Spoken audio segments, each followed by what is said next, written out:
Saya sampai cari bukunya, tapi enggak, tata laksana enggak ketemu. Saya punyanya buku ini, Melepas Jenazah dan Memperingati Arwah. Sama. Sama ya. Ini buku udah lama sekali. Simple, lebih simple. Simple, iya. Kalau ke rumah duka selalu saya bawa. Datanglah kerajaan, jadilah Sebelum di atas bumi. Pak, doa Pak, biar bisa dalam surga. Rezeki pada hari ini. Pada hari ini, dan ampunilah kesalahan kami. Seperti kami yang bersalah kepada kami. dan janganlah masukkan kami ke dalam pencobaan. tapi Bebaskanlah kami dari yang jahat. Amin. doakanlah kami. Amin. Putra dan Roh Kudus. Roh Kudus. Terima kasih Bu Agatha. Bapak-Ibu sekalian, selamat malam. Kita jumpa lagi di KPKS Hieronymus. Malam hari ini sesi kelima masih melanjutkan topik yang sama dengan minggu lalu, pemberkatan jenazah. Akan dibawakan oleh Pak Seto. Silakan Pak Seto.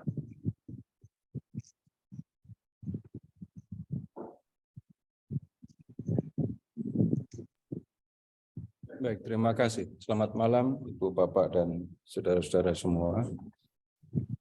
Di pertemuan yang lalu kita sudah melihat pilihan bacaan pertama untuk pemberkatan jenazah ya.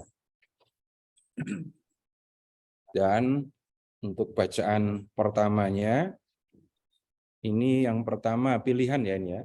Dari 1 Tesalonika, kemudian 1 Yohanes, kemudian Wahyu bab 7. Nah, yang akan kita lihat malam hari ini bacaan Injilnya. Jadi ada 2 bacaan, lalu ini ada, saya salah membuka.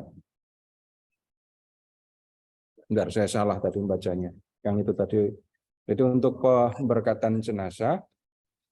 Bacaan pertama yang sudah kita lihat, itu yang dari Yesaya 25 ya. Kemudian 1 Tesalonika, jadi di terakatan muncul, kemudian di pemberkatan jenazah juga bisa digunakan, kemudian Wahyu bab 21. Ya. Nah, kemudian bacaan Injilnya, ini ada 4. Jadi bacaan Injilnya yang pertama itu Sabda Bahagia. Matius bab 5, 1 sampai dengan 12. Kemudian pilihan yang kedua, Yohanes bab 14, 1 sampai 6, tentang rumah Bapa, ini sudah kita diskusikan. Kemudian yang ketiga, ini Yohanes bab 11, ayat 17 sampai dengan 27. Ini tentang pembangkitan Lazarus. Kemudian untuk orang yang meninggal mendadak, itu bacaan diambil dari Lukas 12, 35 sampai dengan 40. Lalu kalau yang meninggal itu masih anak-anak, bacaan diambil dari Markus bab 10, 13 sampai dengan 16. 10, 13, 16. Nah, di pertemuan yang lalu saya sempat menyinggung pilihan bacaan Injil yang pertama ini, yang Sabda Bahagia. Ini bisa dikatakan agak repot memberikan penjelasannya ya, apalagi kalau nggak belajar lebih dulu. Ini di saat orang sedang meninggal, orang pada nangis, lalu ada kalimat, ada kata, berbahagialah. Nah, kita perlu dulu mencermati apa yang ada dikatakan di dalam teks. Jadi silahkan siapkan dulu Injil Matius bab 5 ayat 1 sampai dengan 12. Matius 5 1 sampai dengan 12.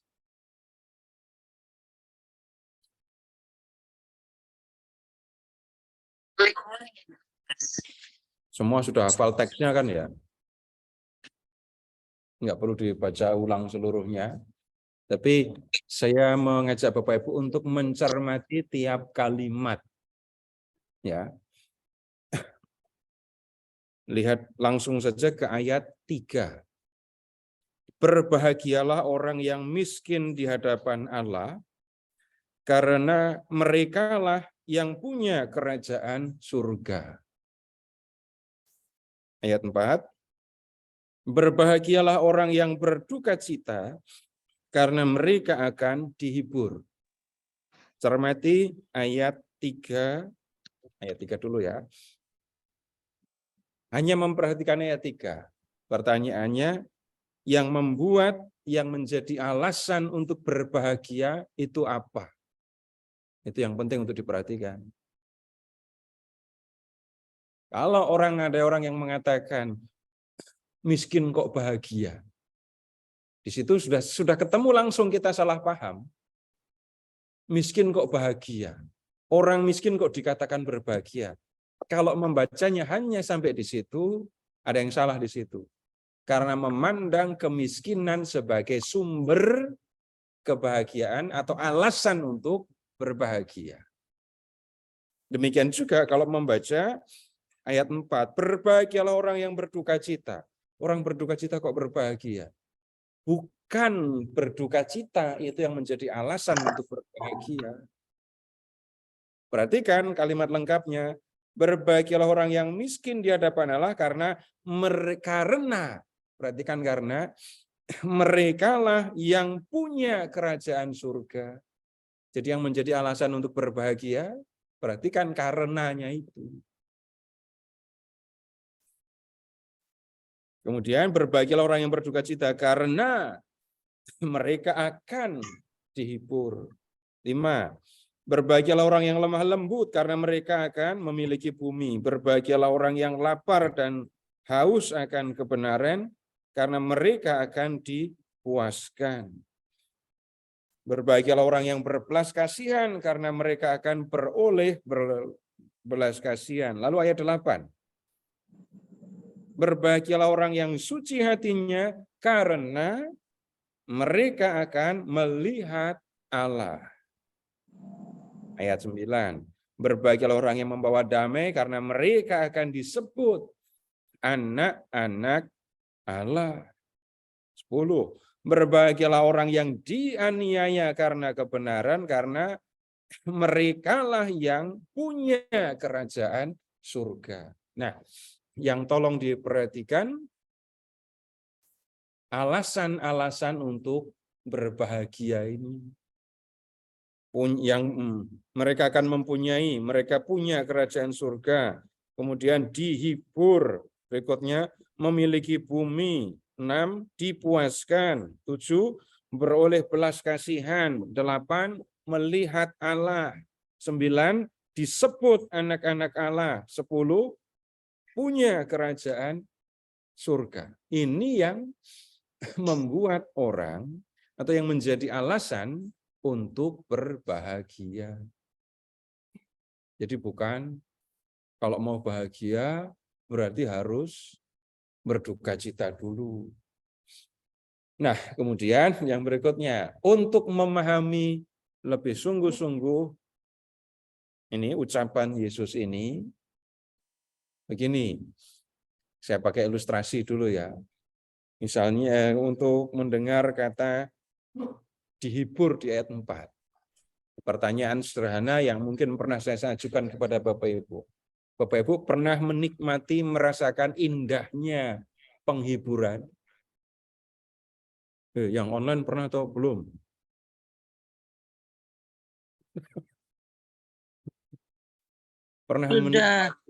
Pernah merasakan indahnya penghiburan? Tahu rasanya senangnya dihibur? Nah, kalau pernah mengalami indahnya penghiburan, saya berani pastikan waktu itu Bapak Ibu sedang sedih. Kalau tidak pernah sedih, tidak akan pernah mengalami indahnya penghiburan. Bapak Ibu pernah mengalami rasanya disembuhkan? Senangnya seperti apa disembuhkan?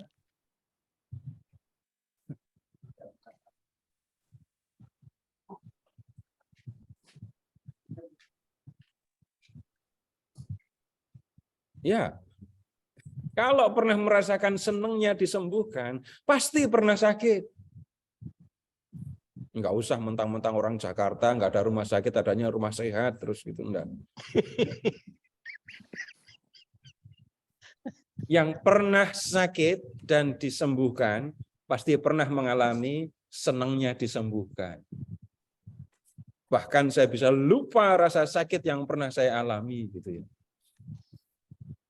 Jadi untuk merasakan kesembuhan, enggak perlu juga kemudian sakit dulu ya kamu, supaya nanti merasakan indahnya disembuhkan. Tidak semua punya kesempatan, tetapi ya orang bisa mengalami apa saja yang mungkin terjadi di dunia kan. Sakit, kemudian sedih, kemudian sendirian, lapar, kemudian hal-hal yang sulit yang pernah kita alami. Mungkin kita pernah mengalami yang seperti itu. Nah, kemudian ambil contoh yang lain lagi. Pernah ditolong oleh Tuhan?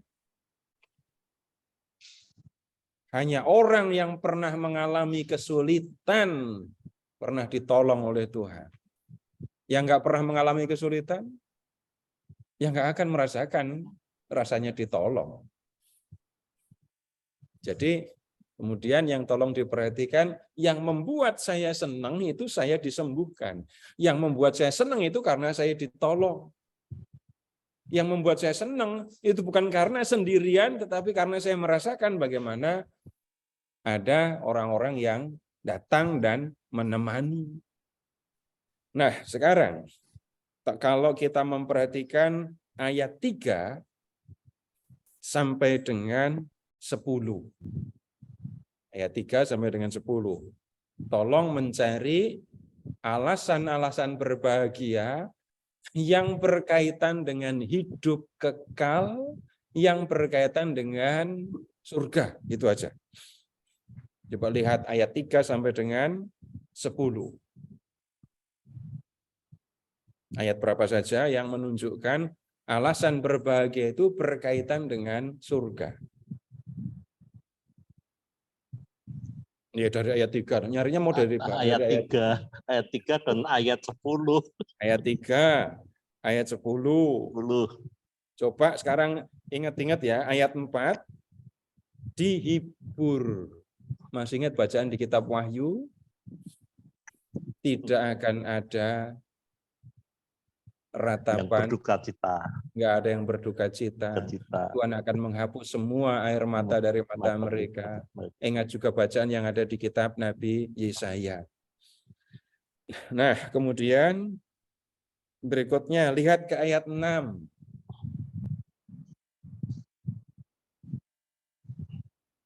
Ya, ngomong lapar dan haus saja. Lalu alasannya adalah akan dipuaskan. Masih ingat di kitab Wahyu, mereka nggak akan lapar lagi, Yesaya juga. Berikutnya lagi ayat 8.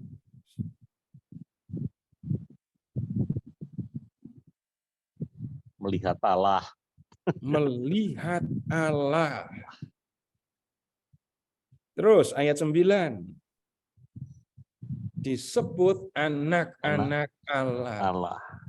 Kayaknya pernah dengar ya, kita harusnya senang karena Allah mengasihi kita dan membuat kita menjadi anak-anaknya gitu kan ya. Kayaknya pernah dengar itu di ingat yang di 1 Yohanes bab 3. Iya. Kemudian kalau yang melihat Allah, ingat rumah Bapa. Kemudian ingat juga yang di kitab Wahyu, Allah ini memasang kemah di tengah umatnya, dan kemudian Allah akan diam bersama-sama dengan mereka. Nah, dengan memperhatikan ini sabda bahagia, khususnya memperhatikan alasan-alasan mengapa orang-orang ini disebut berbahagia, lalu kita bisa melihat orang-orang yang ada di dunia ini yang punya relasi dengan Allah akan mengalami perjumpaan, persatuan dengan Allah dalam kehidupan abadi. Nah, di dunia ini orang bisa mengalami macam-macam nih kesulitan dan penderitaan. Lihat di ayat 3. Orang bisa saja miskin. Miskin, udah ngomongin miskin aja. Bapak Ibu pernah miskin atau belum? Ya, Ada pernah. juga yang Masih lahir miskin. langsung kaya, ada juga. Pernah, Pak. Jadi, Pernah miskin. miskin. dan tolong ingat-ingat ketika yang pernah miskin ya, kalau saya sih pasti sudah nanya diri sendiri dulu kan, jadi sudah tahu. Masih saya, Pak.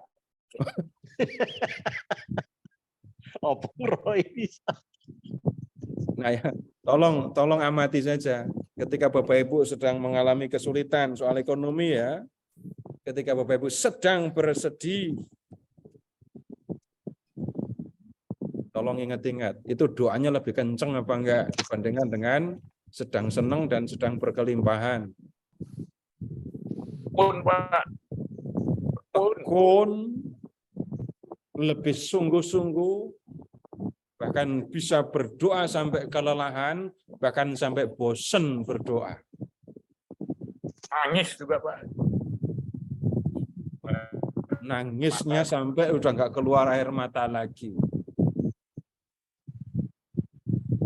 Nah, kemudian begini, ketika orang mengalami hal-hal yang sulit, hal yang berat di dunia ini, justru itu merupakan kesempatan ya untuk mengalami kehadiran pertolongan Tuhan.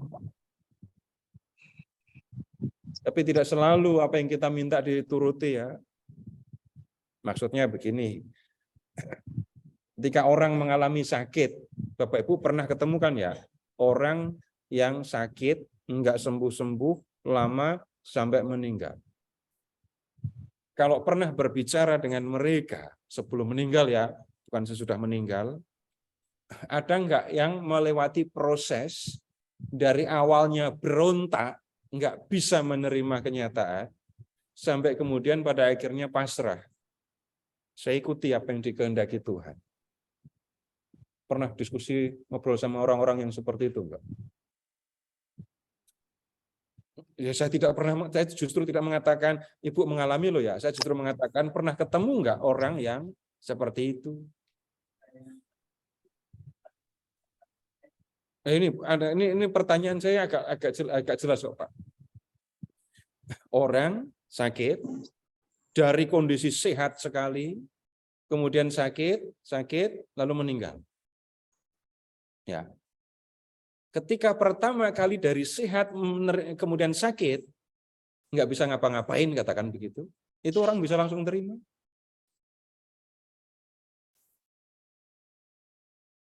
Dari keadaan sehat, nyari duit sendiri, kemana-mana sendiri, tiba-tiba nggak bisa ngapa-ngapain. Bisa langsung terima? Enggak. Itu kata yang ini. Kita akan ketemu kata stres. Depresi.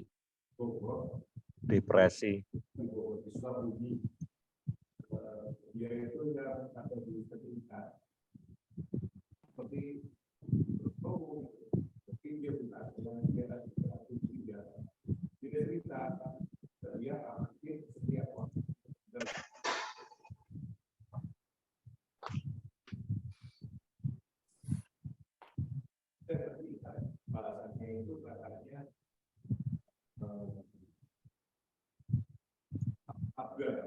Jadi pertama itu waktu dia sakit, dia merasa tidur. Terus dia bilang itu IQ, atau anger. Lalu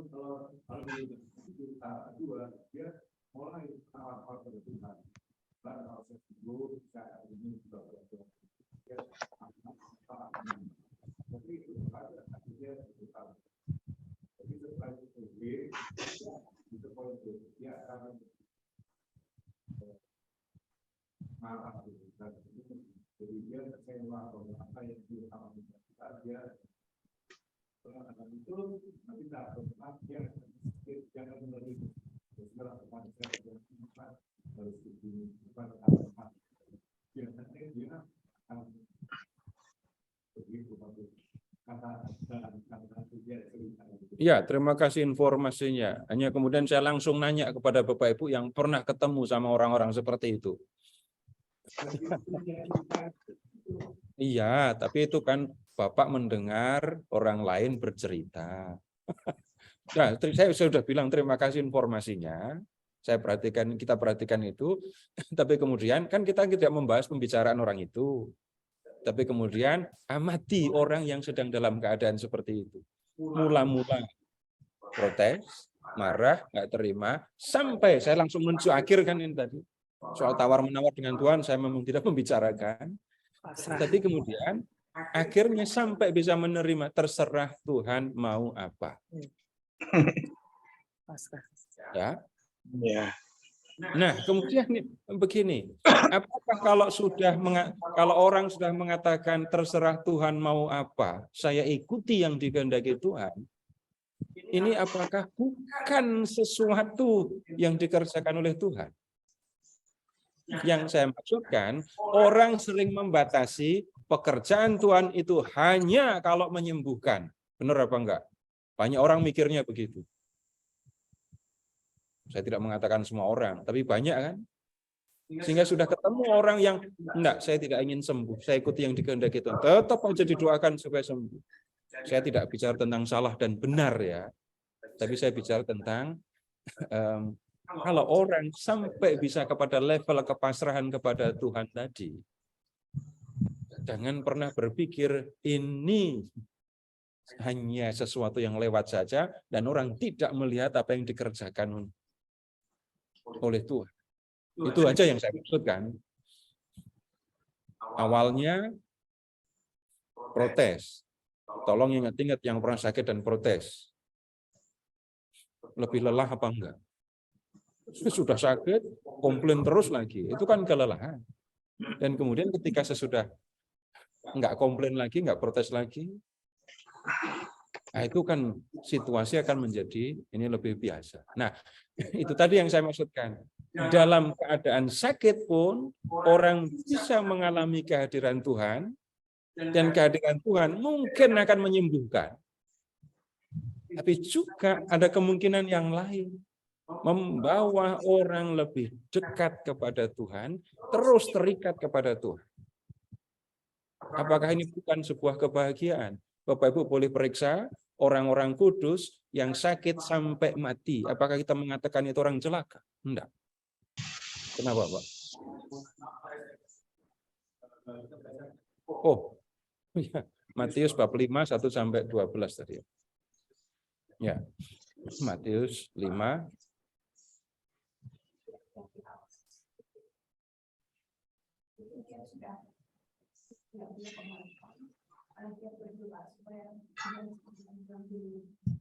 Orang merasakan sakit yang luar biasa, itu sakit sampai dipenggal pun semua badan sakit.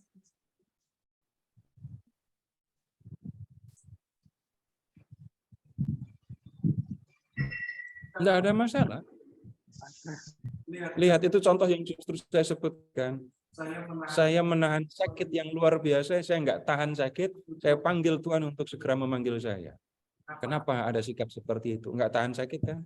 Dan kita tidak bisa mengatakan orang yang seperti itu enggak dikasihani sama Tuhan. Kalau enggak waspada, orang bisa ambil sikap seperti itu. Yang lain lagi, orang sudah dalam keadaan sakit begitu, umur belum seberapa, tapi sudah menanggung sakit berat. Kemudian orang mengatakan, ini pasti dulu hidupnya enggak benar ini. Ada yang pernah dengar omongan model kayak gitu? Ya, Banyak. No. ya mungkin. Saya nggak tahu.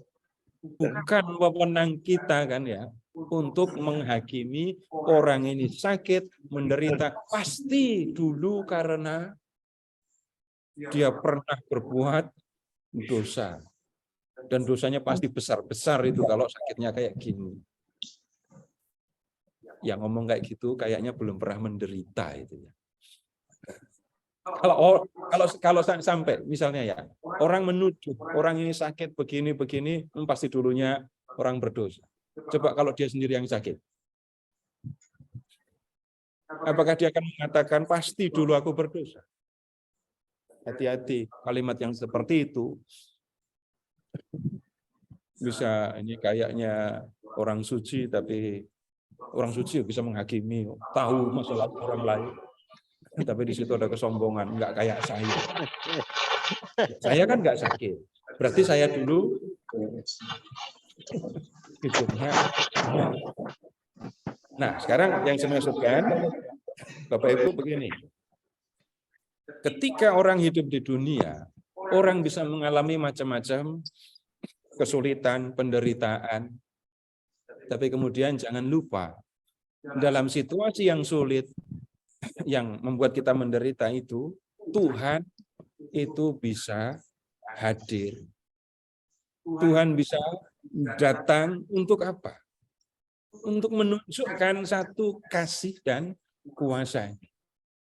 Tapi jangan pernah lupa, kuasa dan kasih Tuhan tidak bisa dibatasi oleh kematian.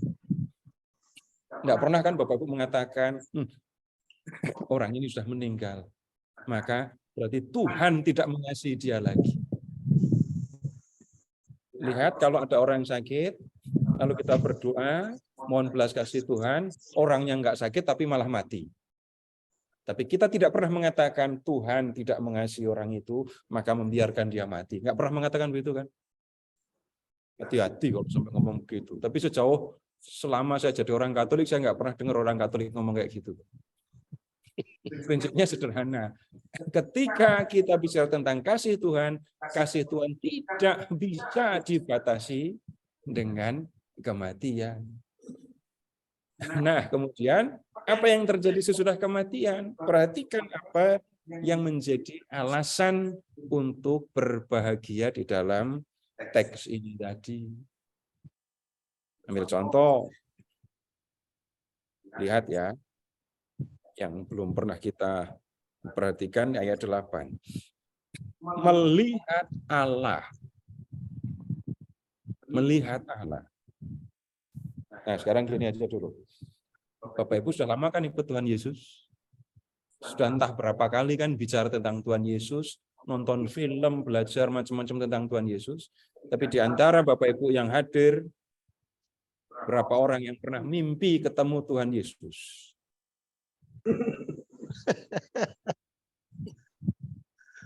Belum pernah mimpi. Mimpi, hanya mimpi loh. Itu ada yang aneh. Belum pernah. Saya tidak menyangkal kalau ada yang pernah loh ya. Makanya saya bertanya, berapa di antara Bapak Ibu yang hadir yang pernah mimpi ketemu Tuhan Yesus? Padahal ngomong Tuhan Yesus, berdoa, sebut namanya. Sementara kita habis nonton film saja bisa filmnya kebawa mimpi kan. Iya. Dari kecil saya dengar bapak saya bercerita, nanti malamnya saya bisa mimpi apa yang diceritakan. Bangun tidur, ingat mimpi tadi, tidur lagi mimpi bisa dilanjutkan. Bersambung. Mimpinya bisa bersambung. Bisa bersambung, saya pernah ngalami yang begitu. Karena apa? Saya mikirin mimpi saya yang pertama tadi terus kan, aku bawa mimpi. Tapi mimpi Tuhan Yesus kenapa kok jarang? Bahkan lebih banyak yang nggak pernah sama sekali mimpi ketemu Tuhan. Ada yang aneh. Tapi kalau saya tanya begitu, Bapak Ibu pernah memandang wajah Tuhan Yesus? Bukan dalam mimpi, tapi dalam kehidupan yang sebenarnya. Pernah punya bayangan tentang Tuhan Yesus di hadapan kita? Masa nggak pernah? Masa nggak pernah meditasi, nggak pernah berdoa apa? Enggak, bayangan, gambaran yang di depan kita. Bukan lukisan. Apa? Pernah. Tolong ingat-ingat ya. Gambaran Bapak Ibu, gambaran kita tentang Tuhan Yesus itu jelas atau kabur. Wajahnya, rupanya. Kalau berdoa, kalau meditasi, kalau baca kitab suci, kita punya bayangan tentang Tuhan Yesus. Tapi banyak tentang Tuhan Yesus yang kita miliki itu jelas apa enggak? Jelas. Benar, jelas seperti nonton ini video yang 4D. Nonton film The Passion. Enggak kan? Enggak. Jauh. Kita Kabur. dekat dengan Tuhan, memandang Tuhan, tapi pandangan kita tentang Tuhan ada batasnya. Jauh. Ketika kita bicara tentang ini, membayangkan ketemu dengan Tuhan Yesus, gitu ya. Apakah itu seperti saya ketemu Bapak Ibu sekarang, atau seperti Bapak Ibu melihat ini video saya, apakah sejelas ini? Enggak. Tidak. Tapi akan tiba waktunya Bapak Ibu, yang di dunia ini sudah ikut Tuhan Yesus, akan bertemu dengan Tuhan dan melihat Tuhan secara langsung.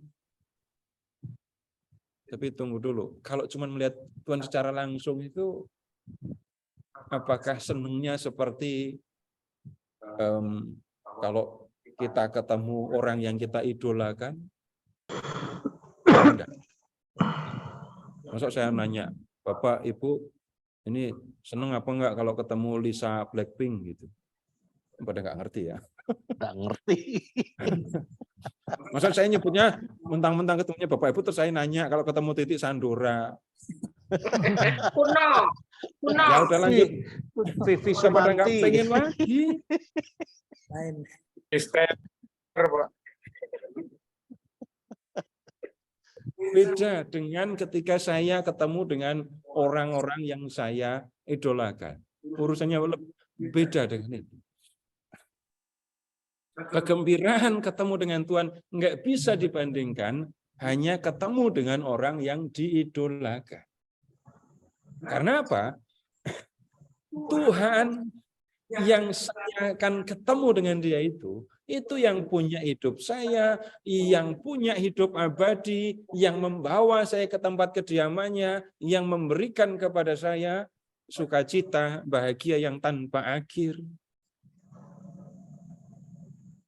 Atau begini saja lah, begini aja. Untuk ilustrasi ya, ini Bapak Ibu kan sudah banyak yang yatim dan yatim piatu kan ya? Betul, yatim piatu. Yatim piatu, anak yatim. Saya bertanya, Bapak, Ibu yang sudah yatim dan yatim piatu, itu kangen nggak ketemu orang tua? Kangen banget. Kangen kan? Kangen Kangen. banget. Coba sekarang kalau diingat-ingat, diamat-amati, yang ada di memori, diingatan Bapak Ibu, bahkan kalau Bapak Ibu berdoa untuk orang tua itu orang tua yang ada di bayangan, di memori, di hati kita itu sudah lanjut usia atau masih muda? Kadang muda, kadang tua. Lalu akan ketemu tergantung bagaimana kita berjumpa dengan orang tua kita itu kan. Nah, kalau pernah kangen dengan orang tua yang sudah meninggal, pernah mimpi orang tua yang sudah meninggal, pernah ketemu orang tua di mimpi? Pernah. Nah, Tolong ingat-ingat, itu orang tua ketika datang di mimpi, Bapak Ibu marahin, atau Bapak Ibu diem saja tapi senang sekali gitu. Seneng, Pak. seneng sekali. lah. Senang lah, masa Seneng ngobrol. nggak ada yang marahin Bapak sih datang cuma dalam mimpi, datang beneran apa gitu. Nggak ada yang mengatakan begitu. Nah, amati kegembiraan yang seperti itu. Dan amati juga kecewanya ketika kita bangun tidur ternyata Bapak sudah nggak ada.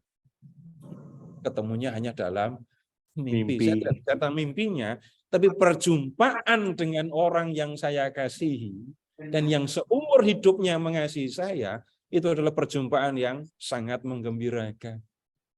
Kayak gitu saja sudah bikin senang.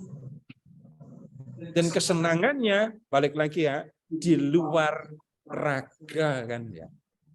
Oh nyatanya saya ngeliat Bapak saya dalam mimpi itu bukan dengan mata kok. Kan dalam mimpi. Ketemunya kan bukan dengan saya ketemu wajah Bapak saya dengan mata terbuka. Enggak begitu. Nah, itu hanya untuk ilustrasi gembira, bersukacita ketika bertemu dengan Tuhan yang jelas mengasihi saya sepanjang hidup saya. Yang lain-lain kita sudah lihat ya, tapi ini untuk ya memberikan penjelasan tentang perikop ini berkaitan atau ketika ini dibacakan dalam pemberkatan jenazah. Ini hiburannya jelas kan ya, untuk ya, atau pesannya jelas ya untuk yang hadir, untuk keluarga. Saudara kita, ya mungkin dia meninggal karena usianya sudah lanjut. Tunggu, kalau usia sudah lanjut, lalu meninggal itu kan juga melewati proses penderitaan kan ya. Menjadi tua itu susah apa enggak? Pertanyaannya jelek sekali ya. Susah, Pak. Saya ketemu dan saya bisa memahami ketika orang yang usianya sudah lanjut bisa iri dengan anak-anak kecil loh ya. Jangan sampai Bapak Ibu mengalami, tapi saya paham ada yang pernah mengalami begitu. Atau bukan anak kecil dengan orang-orang yang masih muda, orang tua bisa iri. Dan itu juga tentu akan membuat menderita. Kalau nggak waspada, kalau nggak hati-hati, orang-orang muda itu nggak ngerti orang yang usia lanjut, lalu salah memahami. Ambil contoh yang sering saya temui ya. Ketika bicara dengan orang tua, itu kan kalau ngomong harus kenceng kan. Dan sebaliknya, iya, saya tidak mengejek, saya enggak ada pikiran saya seperti itu.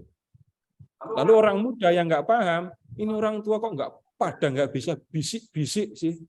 Ngomong kayak gitu. Nah, pendengaran berkurang, jadi mulut sendiri ketika ngomong harus kenceng supaya dia dengar. Nah, itu saja sudah cukup untuk menunjukkan menjadi tua. Selama orang mati di dunia pasti akan mengalami penderitaan, beda-beda saja. Meninggal karena usia lanjut, meninggal karena sakit, meninggal karena kecelakaan, meninggal tiba-tiba. Meninggal tiba-tiba itu sebenarnya kan kita nggak tahu apa yang terjadi aja kan. Tapi akan kembali lagi. Saudara yang sudah meninggal, sekarang sudah tidak mengalami penderitaan lagi. Penderitaannya berakhir, dan kita percaya dia sekarang ketemu dengan Tuhan yang selama hidup dia ikuti. Jadi untuk saudara-saudara yang hadir, nah itu juga pelajaran. Pelajaran apa? Ikuti apa yang dikatakan Tuhan di sini. Mengalami, merasakan kehadiran Tuhan di dalam kehidupan, termasuk ketika mengalami berbagai macam penderitaan. Dan dalam tanda kutip memanfaatkan itu semua sebagai kesempatan untuk bertemu dengan Tuhan di dalam kehidupan yang sebenar. Kalau di dalam kehidupan kita ketemu dengan Tuhan, terus berjalan bersama dengan Tuhan walaupun pandangan kita belum jelas, nanti setelah meninggal kita akan ketemu dengan Tuhan yang memberikan kehidupan bahagia yang abadi. Sudah bisa nyusun renungan berdasarkan pemahaman ini saja kan. Ini baru satu bacaan, ada bacaan pertama, ada bacaan Injil kan. Itu bisa ngomong 1 jam sudah. Kalau memberi homili 1 jam. Kalau 1 jam dia udah itu sampai jenazahnya nggak tahan dengar malah nanti. Nah, kita pindah ke Injil yang lain. Kemudian Injil yang berikutnya itu kan Yohanes 14:1-6. Ini kan rumah Bapa. Sudah kita diskusikan. Nah, sekarang kita lihat yang Yohanes bab 11. Ini bacaannya diambil hanya dari ayat 17 sampai dengan 27. Lengkapnya 1-44.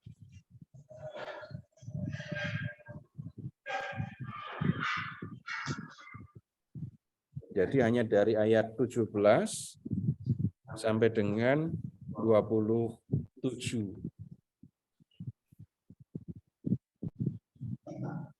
Ketika Yesus tiba, didapatinya Lazarus telah 4 hari berbaring di dalam kubur. Betania terletak dekat Yerusalem, kira-kira 3 kilometer jauhnya. Di situ banyak orang Yahudi telah datang kepada Marta dan Maria untuk menghibur mereka berhubung dengan kematian saudaranya.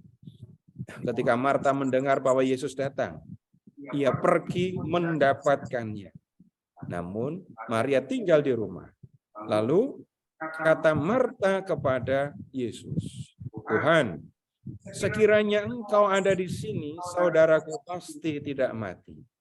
Namun sekarang aku pun tahu bahwa Allah akan memberikan kepadamu segala sesuatu yang Engkau minta kepadanya." Kata Yesus kepada Marta, "Saudaramu akan bangkit." Kata Marta kepadanya, "Aku tahu bahwa ia akan bangkit pada waktu orang-orang bangkit pada akhir zaman." Jawab Yesus kepadanya, "Akulah kebangkitan dan hidup. Siapa yang percaya kepadaku, ia akan hidup walaupun ia sudah mati. Dan setiap orang yang hidup, yang percaya kepadaku, tidak akan mati untuk selama-lamanya. Percayakah engkau akan hal ini?" Jawab Marta, "Ya Tuhan, aku percaya bahwa Engkaulah Mesias Anak Allah yang datang ke dalam dunia." Nah, ini ada beberapa hal Bapak Ibu yang kita bisa pelajari dengan maksud yang berbeda-beda. Nah, sekarang lihat di ayat 17 dulu. Lihat di ayat 17. Lazarus itu sudah 4 hari berbaring dalam kubur. Kalau sudah, ini kalau ngomong kita di Indonesia ya, atau di Pulau Jawa, kalau 4 hari itu jenazah sudah seperti apa? Busuk. Sudah bengkak-bengkak itu ya? Iya, mulai bengkak dan bau. Itu kalau di tempat yang suhunya dingin, ada perbedaan apa enggak?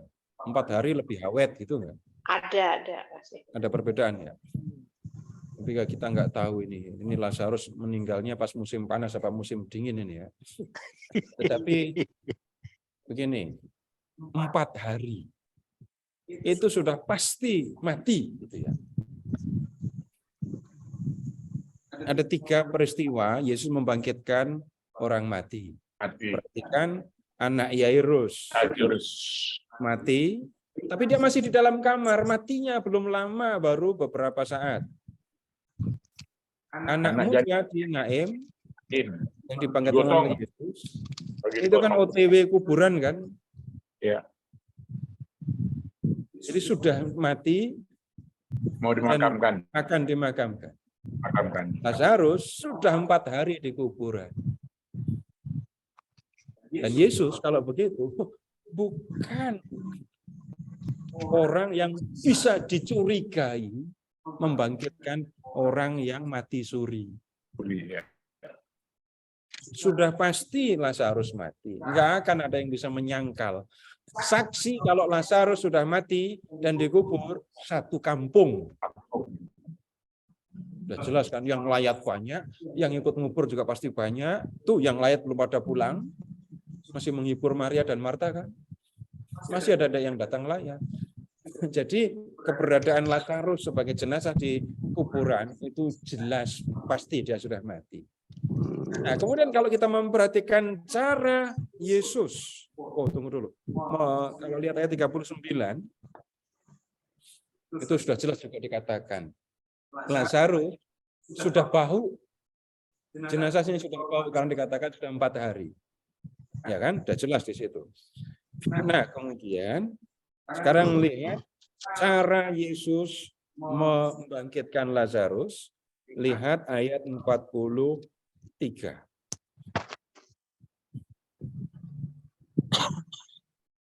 Itu Yesus menteriak dari luar gitu. Lazarus keluar gitu. Lazarus keluar beneran. Coba Bapak Ibu, kalau ada orang meninggal, panggil Pak, bangun gitu. Ya, saya juga bisa seperti Tuhan Yesus begini. Lazarus, marilah keluar. Saya bisa, tapi Lazarusnya Kemblung. akan tetap aja. Nah, amati cara Tuhan Yesus membangkitkan Lazarus. Sederhana itu. Hanya memanggil namanya, lalu menyuruh dia keluar. Selesai. Tapi kemudian amati, dengan cara seperti itu, Yesus memberikan kehidupan kepada jenazah Lazarus. Perhatikan, Yesus memberikan kehidupan. Sudah pasti Lazarus mati, sudah pasti Lazarus berbau, tapi Tuhan membuat Lazarus yang sudah bau itu hidup, dan kemudian jadi Tuhan Yesus memberikan kehidupan kepadanya. Nah, kemudian begini. Lihat kata-kata Yesus di ayat 25. Akulah kebangkitan dan hidup. Yang percaya kepada-Aku akan hidup walaupun sudah mati. Jadi yang di dunia ini hidup, lalu mati. Nah, nanti dia akan hidup lagi. Tapi setiap orang yang hidup, yang percaya kepada-Aku tidak akan mati selamanya. Nah, sekarang lihat kata-kata, akulah kebangkitan dan hidup. Ini sudah cukup untuk membantu kita mengerti tentang siapa Yesus. Kalau Yesus menyebut diri akulah kebangkitan dan hidup, itu kan sama dengan Yesus mengatakan, aku memberikan kehidupan. Aku membangkitkan orang dari kematian dan memberikan kehidupan abadi. Dan untuk memperoleh itu, mengalami kebangkitan dan memperoleh hidup, amati lagi di ayat 25 dan 26. Yang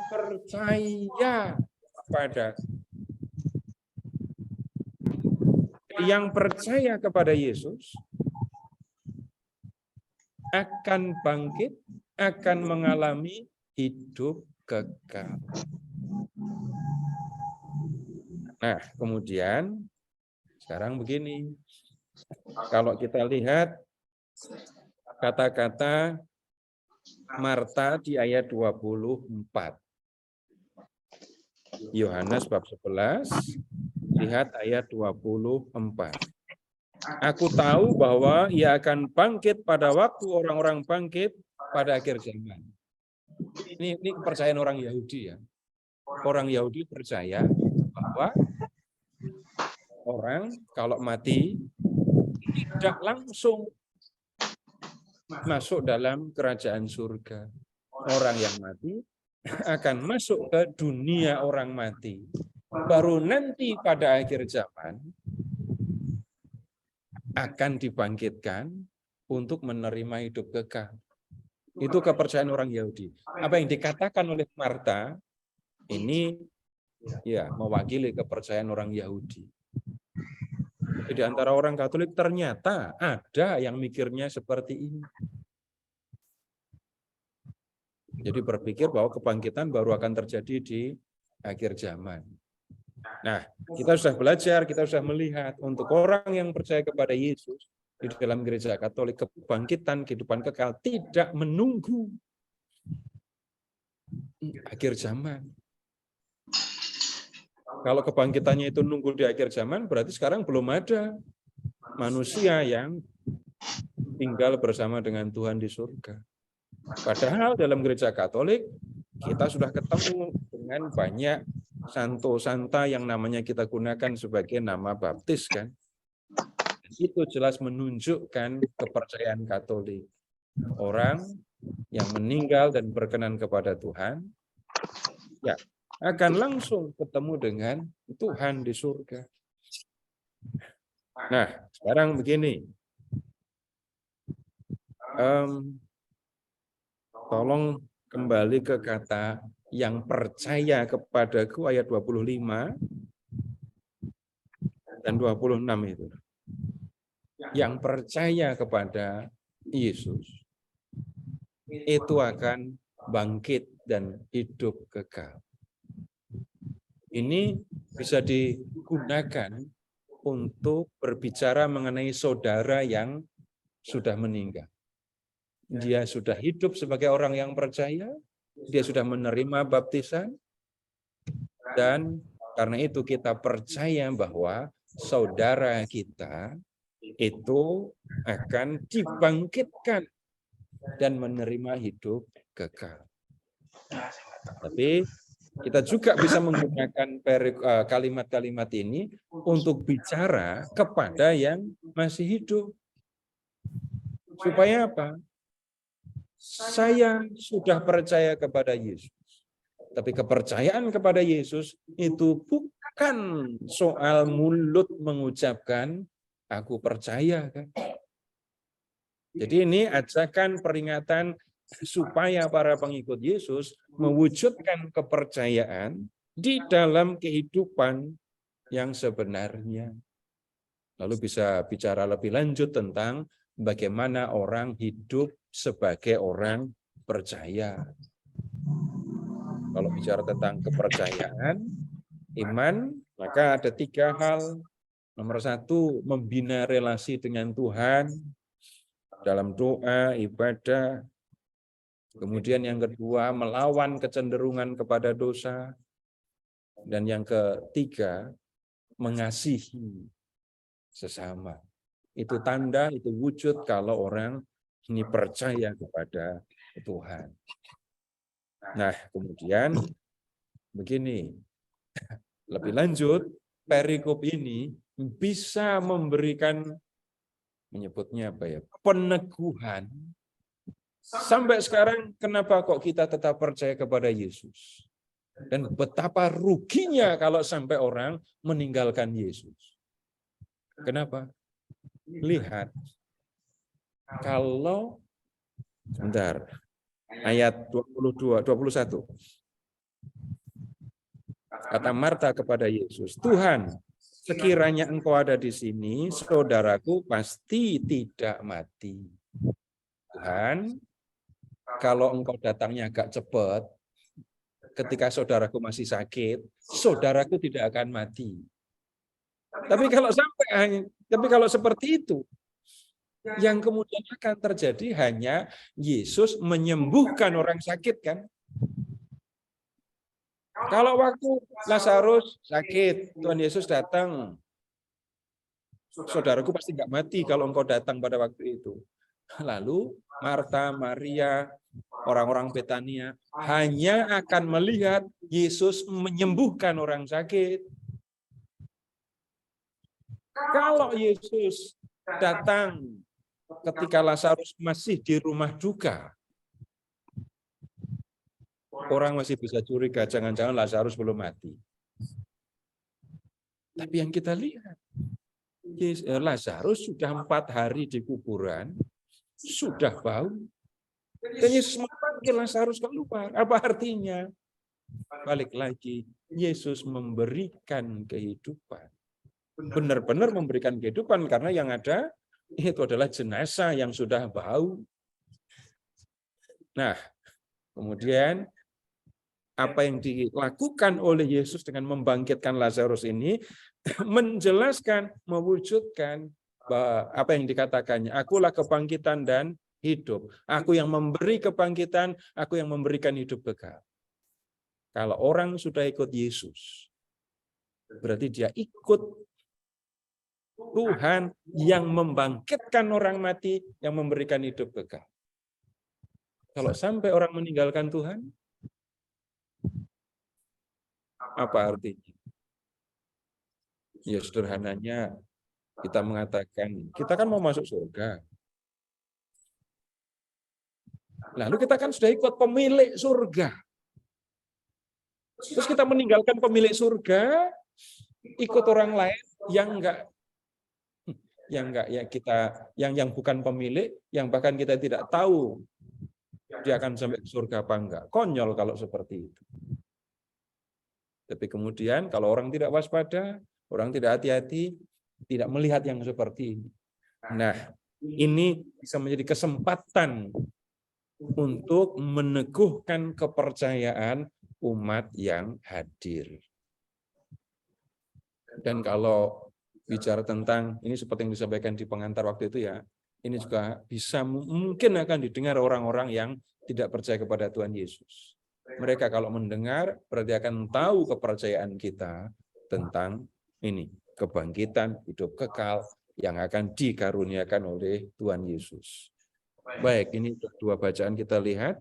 Kalau ada yang mau ditanyakan, silahkan. Ya, silahkan Pak Narto. Bapak Ibu, ada yang mau bertanya? Silakan.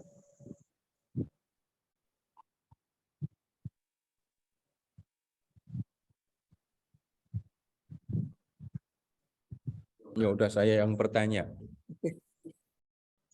Di antara Bapak Ibu ada yang pernah mimpin ibadah untuk ini pemberkatan jenazah atau untuk ya entah tirakatan, tapi yang urusan dengan orang meninggal. Pernah kan? Ada kan ya? Ada, Pak. Pernah. Pernah kan ya? Iya, Pak. 35, Pak, saya. Kenapa? Bung Roy. Pemakaman udah 35, Pak. Sudah 35 yang diantar ke Liang Lahat. Bukan diantar ke Yesus ya. Iya, makamin, Pak. Pengalamannya apa Pak Roy? kemudian ini Nggak ada yang berlaku.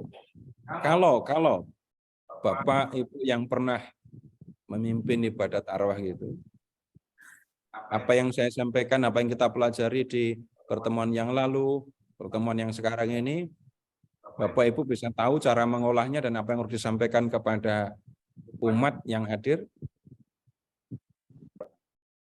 Yang ngangguk cuma Pak Roy. Iya. Tambah Pak jelas, Pak. Sunarto mestinya ngangguk juga itu Pak Narto. Hanya begini, saya tidak membuat ini loh renungan jadi Bapak Ibu tinggal baca, saya tidak begitu. Tapi mengajak Bapak Ibu memahami teksnya dan kemudian apa saja yang bisa disampaikan ketika memimpin ibadah pemberkatan itu. Cara berbicara Bapak Ibu satu dengan yang lain beda. Dan Bapak Ibu juga pasti tidak akan sambil tertawa-tertawa seperti ini kan? Nggak berani, Pak. Nggak berani, Pak. Nggak berani. Malah jenazahnya diajak bercanda lagi gitu kan. Diajak ngomong, Nanti, Pak. Nggak izin. Bu, saya pimpin ibadat. Mesti dulu ya. nanti kalau Iya. nyaut gimana? Kalau nyaut. Ikut Pak Andi. Ada pertanyaan? Itu hanya Bapak Ibu nanti kalau mau minta contoh untuk ya mengolah bahan renungan ini, mengolah teks ini menjadi bahan renungan, sebenarnya gampang saja Bapak Ibu untuk contoh. Tinggal minta Pak Roy buat lalu dibagikan. Iya, Pak. Siap. 25 kali loh ya. Kan udah 12 tahun, Pak. Iya. Aduh, ampun. Baik, nggak ada pertanyaan? Kalau nggak ada, lanjut. Ya. Yang berikutnya ini untuk yang meninggal mendadak. Bacaannya diambil dari Lukas bab 12. Pak, nanya Pak.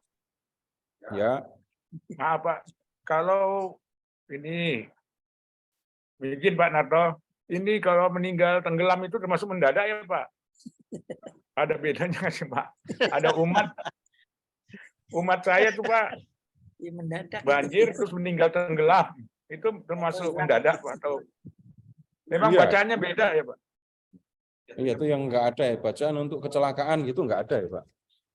Jadi Iya. yang ada meninggal pada umumnya, umum saja. Lalu yang khusus yang dikatakan untuk yang meninggal mendadak dan untuk anak gitu saja.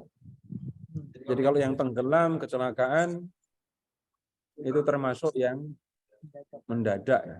Iya, iya. Tanpa persiapan kan ya. Atau ngambang Pak, itu ibu-ibu. Aduh, ampun. Makasih Pak Seto. Ya. Silahkan ke Lukas bab 12 35 sampai dengan 40.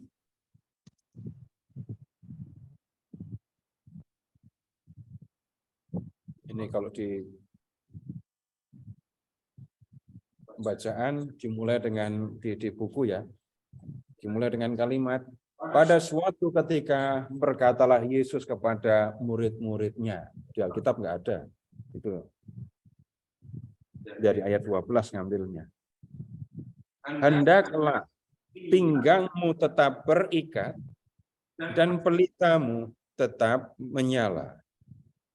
Hendaklah kamu sama seperti orang-orang yang menanti-nantikan tuannya pulang dari perkawinan, supaya ketika ia datang dan mengetuk pintu, segera dibuka pintu baginya. Berbahagialah hamba-hamba yang didapati tuannya berjaga-jaga ketika ia datang. Sesungguhnya aku berkata kepadamu, ia akan mengikat pinggangnya dan mempersilahkan mereka duduk makan. Dan ia akan datang melayani mereka.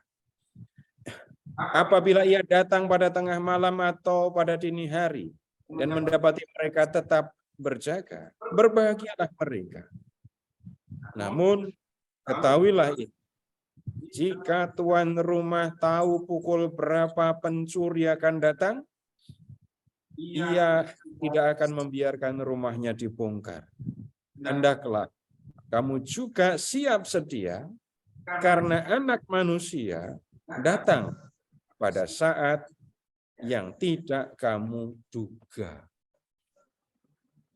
Ini tunggu kalau mau mendengar bacaan yang seperti ini, Bapak Ibu, nanti orang bisa bertanya, jadi saudara kita yang meninggal itu kondisinya sedang siap berjaga-jaga apa enggak?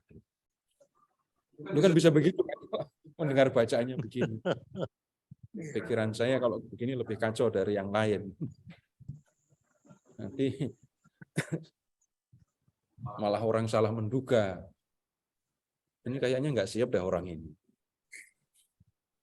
Malah menghakimi orang lain lagi nanti. Tapi sekarang begini. Ketika kita membaca perikop ini, lihat dulu ayat 40. Anak Manusia datang pada saat yang tidak kamu duga. Karena itu, hendaklah kamu siap sedia. Siap sedia untuk apa? Menyambut Anak Manusia ketika dia datang. Jadi siap untuk menyambut Tuhan Yesus datang. Dan kita sudah melihat Tuhan datang di akhir zaman. Tapi juga Tuhan datang secara pribadi satu demi satu orang. Nah, itu kan sama dengan mengatakan datangnya Tuhan, datangnya Anak Manusia ini untuk menjumpai setiap orang itu juga tidak diduga. Kemarin masih sehat, masih ngobrol. Ini tadi sudah nggak ada. Kemudian ada lagi, tersedak. Pernah tahu orang meninggal karena tersedak? Maka dari kecil diomongi kalau makan jangan sambil Ngomong. Ternyata beneran ada yang meninggal karena ini tersedak. Bener-bener meninggal. Tersedak nasi bukan tersedak makanan yang lain-lain. Itu mendadak ya. Yang lain lagi cuma waktu meninggal itu dia dalam kondisi hanya habis nyapit rumput lalu rasa sakit sebentar saja mau dibawa ke rumah sakit sudah nggak ada. Seperti itu kan macam-macam karena kita ketemu. Nah kemudian itu untuk menunjukkan Tuhan menjumpai orang, Tuhan mendatangi orang pada waktu yang sama sekali tidak diduga. Enggak pernah Tuhan bikin janji dulu minggu depan ya. Nah kalau seperti itu, lalu saya akan dipanggil Tuhan minggu depan, saya bisa kontak prodiakonnya, tolong siapin ibadatnya ya. Nanti bacaannya pilih yang ini. Enggak ketemu yang seperti itu. Nah kemudian bagaimana siap sedia menyambut kedatangan Tuhan itu? Tuhan Yesus menggunakan perumpamaan ayat 36. Hendaklah kamu sama seperti orang-orang yang menantikan tuannya pulang dari perkawinan. Hendaklah kamu sama seperti orang-orang yang menantikan tuannya. Yang menantikan tuannya itu siapa? Hamba. Kata halus untuk budak.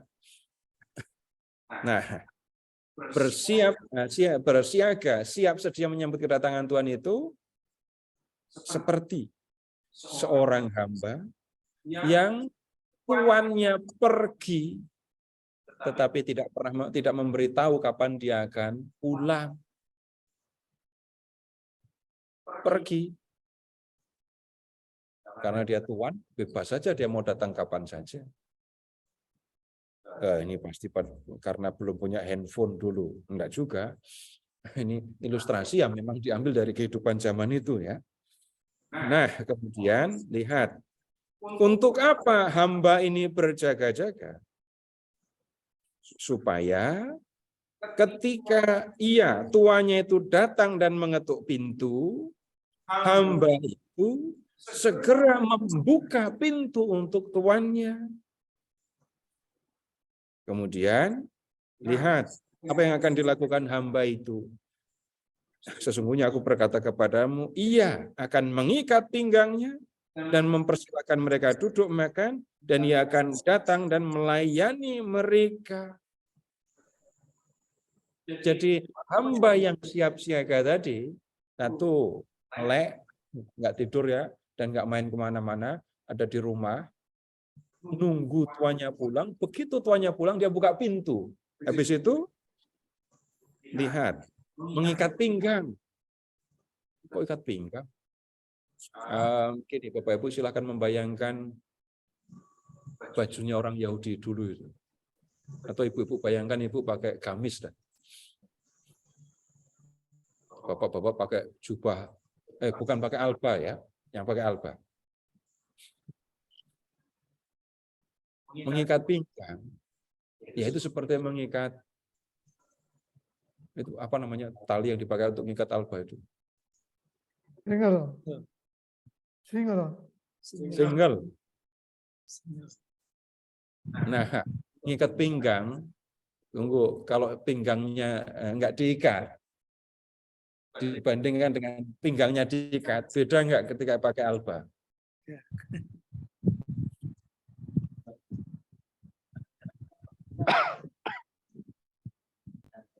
Nah ini kan kita sudah ngomongnya dengan alba dan single kan Pak. Tapi jadi single sudah nggak ada. Terus sekarang diadakan lagi. Ya, malah diadakan lagi. Baiklah. Tapi pikirkan alba yang dengan single. Beda nggak diikat dengan nggak diikat? Beda. Beda. Beda. Nah, mengikat pinggang itu seperti itu maksudnya. untuk jalan lebih nyaman, lebih bebas gitu. Biarpun nggak bebas-bebas sama, tapi ya baju orang dulu kan begitu. Hamba yang nggak kerja, ya sudah pakai baju seperti itu. Tapi begitu mau bekerja, diikat pinggangnya supaya lebih lincah geraknya. Lalu lihat, mengikat pinggang, mempersilahkan tuannya duduk makan, lalu hamba itu akan melayani tuannya. Dan kemudian lihat ayat 38. Apabila ia datang pada tengah malam atau pada dini hari dan mendapati mereka tetap berjaga, berbahagia.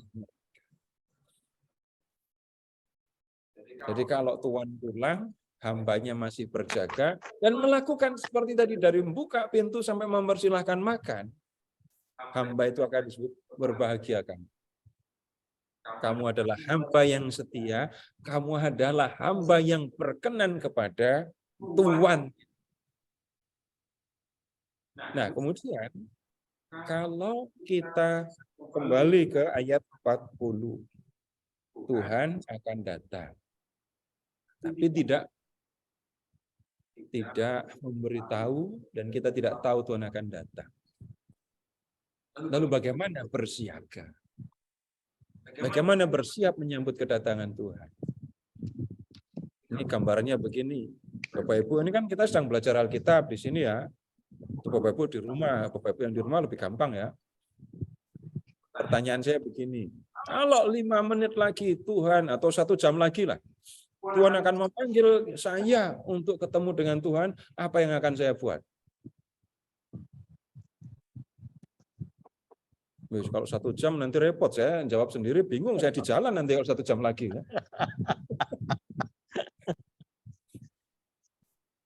Saya cuma mau jawab, kalau Tuhan akan cepat memanggil saya tetap akan ngajar sampai mulut saya berhenti ngomong. Bapak Ibu juga akan tetap belajar terus sampai tahu-tahu diem saja nggak ngapa-ngapain. Bukan, bingung nyari romo. Untuk apa? Ngaku dosa. Saya tidak mengatakan ngaku dosa nggak penting loh ya. Tapi tanda kalau orang siap ketemu dengan Tuhan, itu apa? Lakukan apa yang dikehendaki Tuhan, dan kemudian kapanpun Tuhan memanggil, tidak ada masalah. Bukan tunggu dulu Tuhan. Ini romonya baru pergi bisa, belum pulang, saya belum bisa ngaku dosa ini. Kalau pakai bahasa sinis, lu ngapain mau ketemu Tuhan kok malah nyari romo? Bukannya lebih apa? Lebih afdol ngaku dosa ketemu Tuhan langsung kan daripada ketemu romo? Itu saya pakai kata sinis ya. Tapi tanda ketika orang siaga itu bukan ketika saya mau mati baru melakukan sesuatu. Karena kita nggak tahu kapan Tuhan kita akan mati. Mumpung masih muda, semau sendiri. Nanti kalau sudah usia lanjut baru siap-siap. Ya kalau sampai. Tapi jangan pernah berpikir nanti kalau usia lanjut pasti aku akan siap. Boleh tanya dah langsung sama yang sudah mengalami macam-macam hal dalam kehidupan. Apakah semua orang yang usianya sudah banyak itu pasti siap ketemu Tuhan? Tidak selalu. Ada yang tetap berontak, ada yang takut sekali, ada yang takut beneran. Pernah ketemu enggak? Mau mati itu takut beneran. Bahkan ketika sudah jadi jenazah, ketika ketahuan mukanya muka ketakutan. Nah, Muka panik. iya panik. Nah, yang seperti itu mungkin pernah kita lihat, tetapi Tuhan Yesus mengingatkan, siap sedia, berjaga-jaga. Berjaga-jaga itu bagaimana? Ya seumur hidup, lakukan yang dikehendaki Tuhan. Kapanpun Tuhan memanggil, siap, nggak akan takut, nggak akan khawatir. Prinsipnya kan sederhana. Kalau hamba ini kan namanya hamba itu kan milik Tuhan. Kebanggaan seorang hamba kalau bisa melayani tuannya dengan baik. Kalau saya itu adalah hamba Tuhan Yesus, maka ketika saya melakukan yang dikehendaki Tuhan Yesus, itulah kegembiraan saya. Dan kalau saya disuruh ketemu Tuhan yang saya abdi, ya harusnya senang. Seperti hamba yang dengan gembira, dengan bangga, dengan senang hati melayani tuannya, ketemu dengan tuannya. Nah, seperti itulah harusnya kegembiraan seorang hamba Tuhan. Nah, kemudian bagaimana menggunakan atau menerapkan hal ini dalam ibadah ini, pemberkatan jenazah, urusan dengan arwah. Nah, untuk nomor satu, untuk arwahnya, untuk arwahnya, untuk yang meninggal bagaimana? Tentu kita bicaranya tetap kepada yang hidup ya, bukan bicara kepada yang di peti. Jadi saudara kita, misalnya gitu ya, itu sudah menjadi orang yang percaya kepada Tuhan, dan kemudian Tuhan menghendaki dia untuk ketemu dengan dia. Tunggu dulu. Kalau yang disebut meninggal mendadak, biasanya ya, itu orang yang usianya muda atau usia lanjut. Yang disebut meninggal mendadak. Lanjut Muda. Lanjut. Kalau usia lanjut juga jadi bisa. mendadak ya biasa aja gitu ya. Kalau muda mendadak itu. Kalau muda ya itu, kalau namanya orang meninggal mendadak itu tergolong muda gitu ya. Masa umur 95 tahun mendadak meninggal, yang enggak akan kita katakan gitu kan. Nah, kalau begitu kita menemukan situasi saudara kita meninggal lebih cepat dari yang lain kan. Maksudnya dibandingkan dengan yang usia ini lanjut. Mungkin orang bertanya, mungkin orang juga komplain, usianya masih sekian, kok sudah meninggal. Usianya masih sekian, kok Tuhan sudah memanggilnya. Ada yang nyalain Tuhan? Ada. Tapi kemudian kita melihat dari sisi yang berbeda. Tuhan mendatangi dia, Tuhan datang untuk saudara kita ini lebih cepat dari yang kita pikirkan, daripada yang diharapkan oleh keluarga. Pasti ada sesuatu yang dikehendaki. Nah, kemudian lebih lanjut kita bisa mengatakan bagaimana Tuhan menghendaki orang ini, saudara kita ini, bertemu dengan dia. Dan perjumpaan yang seperti ini, kita ngomong dari sisi meninggal ya, bukan dari sisi keluarga yang ditinggal ya. Tuhan menghendaki ketemu dengan saudara kita lebih cepat daripada yang kita harapkan. Itu pasti bukan karena sesuatu yang harus membuat sedih, tapi justru membuat kita gembira. Kenapa? Bisa lebih cepat ketemu dengan Tuhannya. Sekali lagi saya bicara tentang orang yang meninggal ya. Keluarga yang ditinggal, sedihnya pasti bukan karena saudara ini nasib dari saudara yang meninggal. Misalnya kalau dalam keluarga ibu atau bapaknya meninggal ketika usia masih muda, itu yang ditinggalkan pasti akan sedih sekali kan. Kesedihannya bukan karena nasib jiwa orang yang meninggal, tetapi kehidupan kami setelah dia meninggal bagaimana? Biasanya papa yang belanja ngurusi semua istrinya meninggal. Masih ada anak-anaknya lagi. Yang kecil lagi. Masih kecil lagi. Dan sebaliknya, Ini biasanya yang ngurus semuanya suaminya, sampai belanja saja suaminya, lalu suaminya meninggal. Sementara istri nggak kerja. Pasti kemudian itu akan mendatangkan kesulitan. Tapi sekali lagi ketika bicara tentang orang meninggal, ya pikirkan yang meninggal dulu, baru kemudian yang hidup juga dipikirkan, kan ya. Memikirkannya bagaimana? Bagaimana memperhatikan saudara ini yang ditinggal. Tidak semua, bahkan banyak ya, orang-orang yang ditinggal mati oleh orang-orang pada saat yang bisa dikatakan ini sulit. Sedang dalam keadaan kesulitan. Itu tadi, entah soal ekonomi, entah kemudian soal yang lain. Ambil contoh begini, ada seorang yang hanya tinggal dengan ibunya, lalu anak orang ini lumpuh, lalu ibunya meninggal. Terus gimana? Ini pasti kesulitan yang sangat serius, kan? Nah, kemudian begini, orang bisa saja cukup mengatakan, nggak usah khawatir, Tuhan pasti menolong kamu. Lihat burung-burung di udara. Mereka tidak menanam, tidak menabur, tapi panen. Bisa saja ngomong begitu, kan? Tapi kalimat seperti itu apakah segera menghibur orang seperti ini? No. Saya ngomong pakai kata jelek ya.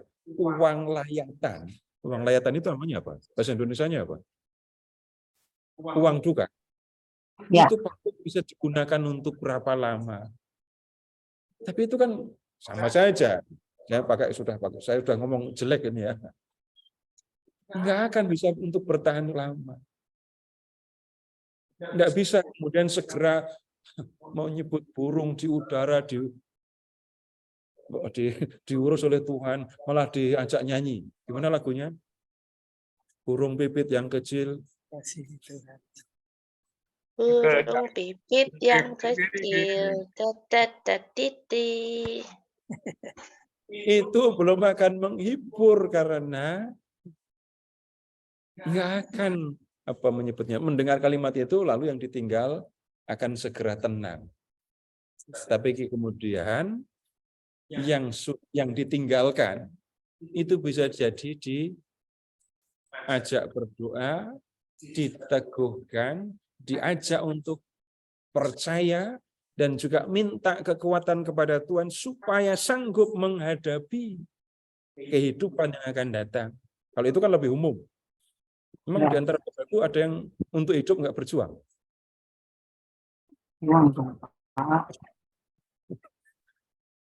Siapapun kita untuk bisa bertahan hidup pasti harus berjuang, kan? Betul. Ada yang perjuangannya sudah lewat, ada yang baru mulai berjuang, ada yang terus berjuang, itu aja juga ini. Saudara kita sekarang sudah pergi, keluarga yang ditinggalkan jelas harus berjuang.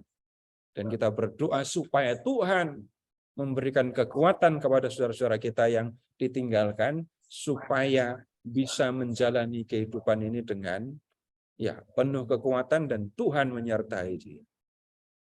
Itu lagi untuk yang ini meninggal mendadak. Pesan untuk para hadirin,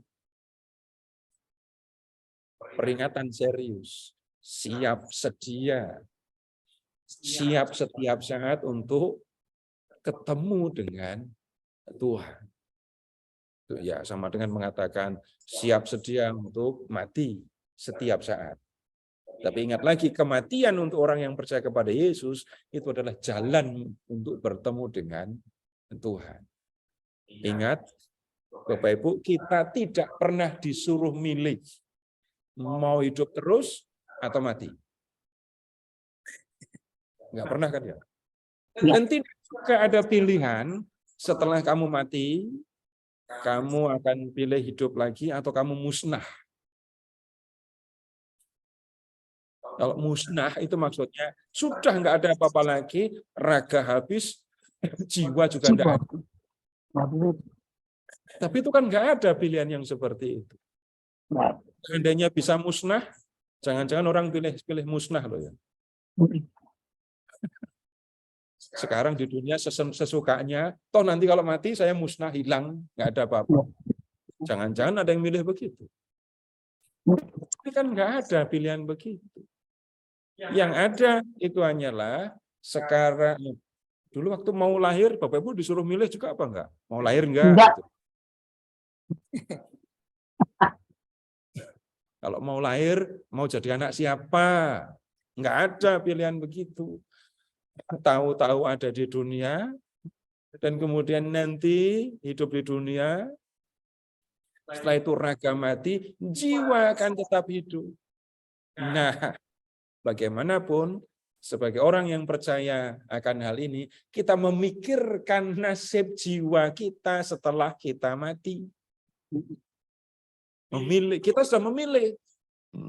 Pilih untuk apa? Untuk ikut Yesus karena yakin, percaya bahwa jiwa kita akan dipelihara oleh Tuhan. Nah, kalau memang percaya kepada Tuhan, maka yang harus dikerjakan, dilakukan, ya selama di dunia, lakukan apa yang dikehendaki oleh Tuhan. Dan kemudian percaya sesudah hidup di dunia selesai, ketemu dengan Tuhan. Nah, kemudian catatan kecil, kalau mendengar melakukan kehendak Tuhan, Bapak Ibu, enggak usah mikir yang besar-besar. Enggak usah ngomong, saya mau pergi bermisi ke Afrika, ketemu orang-orang pedalaman untuk mempertobatkan mereka, enggak usah. Enggak usah berpikir juga melakukan reformasi di dalam gereja, karena ada penyimpangan-penyimpangan di dalam gereja Katolik, enggak. Melakukan kehendak Tuhan akan bisa dikerjakan dengan cara yang biasa, sederhana dalam kehidupan sehari-hari, harian. Kembali saya menyebut orang-orang kudus, misalnya Bapak Ibu tahu Teresa kecil kan? Jadi kudus kok gitu doang caranya. Enggak pernah buat hal-hal besar. Kerjaannya cuman berdoa, melakukan pekerjaan sehari-hari di biara, tapi yang menjadi sangat penting adalah apapun yang dia lakukan untuk Tuhan, dan apapun yang dia lakukan, dia bersama dengan Tuhan. Bisa orang melakukan yang baik tapi tidak ketemu Tuhan. Banyak. Melakukan yang baik tapi nggak mikir Tuhan, bukan dalam rangka ketemu Tuhan. Bikin konten sekarang tambah.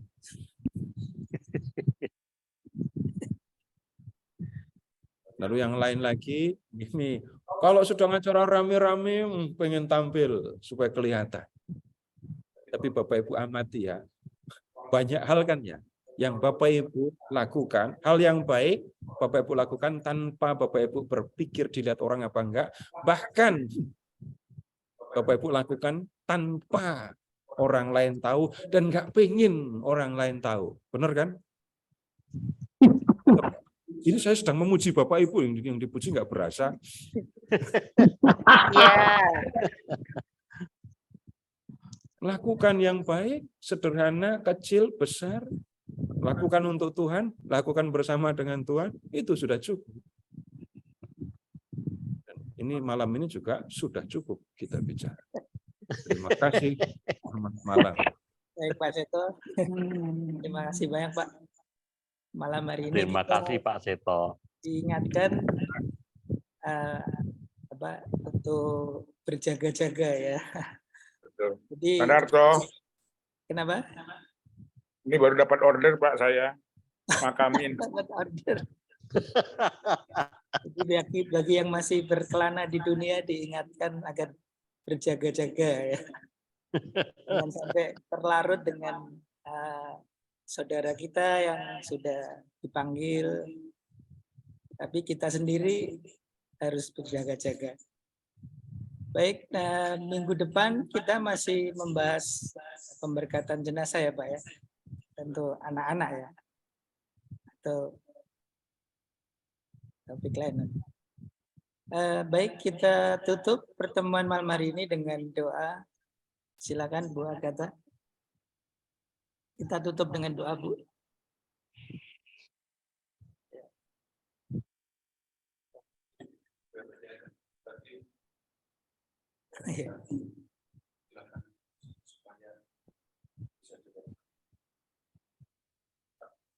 Doanya di depan laptop.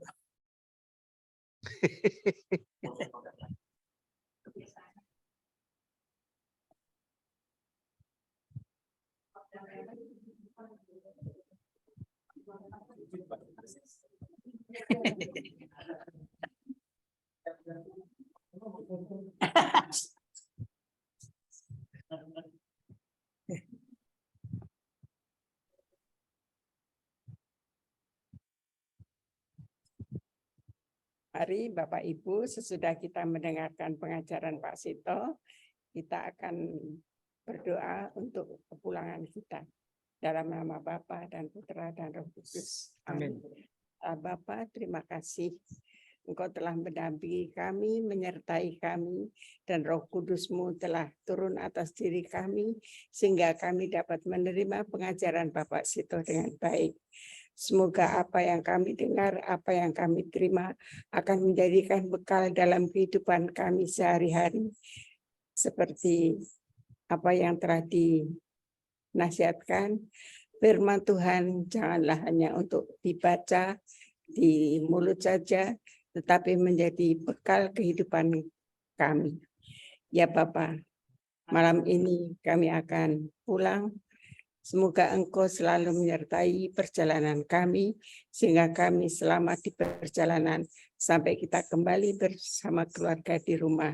Juga berkatilah Pak Sito, semoga juga tetap sehat, tetap semangat, dan makin memberikan pengajaran kepada kami, sehingga kami makin memahami firman-Mu.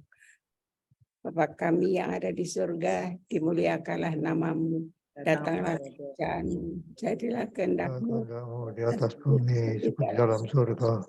Berilah Berilah kami rezeki pada hari ini, ampunilah kesalahan kami, seperti kami yang bersalah kepada kami, dan janganlah memasukkan kami dalam pencobaan, tapi bebaskanlah kami dari yang jahat. dalam nama Bapa dan Putra dan Roh Kudus. Amin. Amin. Bapak sekalian, terima kasih Pak Seto juga. Sampai minggu depan. Terima kasih Pak Seto. Terima kasih Pak